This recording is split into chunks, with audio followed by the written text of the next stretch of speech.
The Washington County Search and Rescue was called out late Sunday afternoon to Snow Canyon State Park near Ivins for the rescue of a boy. But after they reached the boy, the rescue turned into a recovery. They were hiking around on the rocks. Apparently he got too high. They lost sight of him. So they went looking for him, couldn't find him, ran down to the gate, let them know, and then came back. And as they came back, one of his younger brothers said, "Oh, there he is, Mom." She looked up, and just then is when she saw the last part of him falling. We're estimating somewhere between 50 and 70 feet. It was actually right behind me here, up here on Island in the Sky, in one of the chutes up there. Apparently, it looks like there was quite a good-sized boulder there that looked freshly broken away, so we don't know if that is the reason why he fell or if it just came down when he fell. It took several hours for volunteers to hoist the body to the ground using about 900 feet of rope to the roadway. Visitors here on spring break who heard about the accident made sure their children were safeguarded. It made us cautious this morning about coming. We knew we were still going to come because we've been waiting for a year to come back to Snow Canyon. And we told our kids that they can't climb anything that's too high and that they need to be in our sight at all times. Flash floods are always an imminent danger in southern Utah, and due to the extremely wet weather and snow in the mountains this year, Cashin warns those in water-prone areas to take extra precautions.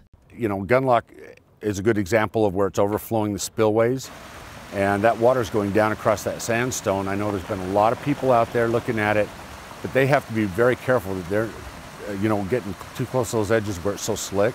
We have done recoveries out there where people have fallen into the pools of water, and the hydraulics of that water coming over holds them under, and it basically is like a washing machine, and it'll hold them there until they drown. With rivers running full until the snow melts, Cashin believes they will have more calls. Obviously, people are out and about, they're hiking, they're having fun, but they need to be aware and conscious of where they're hiking.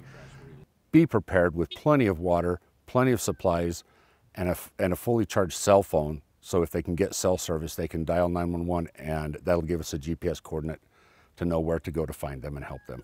Cashin said outdoor recreators need to educate themselves about the area ahead of time. So they need to be careful of their footing and what they're grabbing onto. Test it really well before you do stand on it. Having some sort of training in climbing, rappelling, that sort of thing, and the proper equipment is highly recommended on anything vertical like that. And keep track of the weather forecast, especially in slot canyons in Zion National Park. Just because you are given a permit, they're not saying it's safe.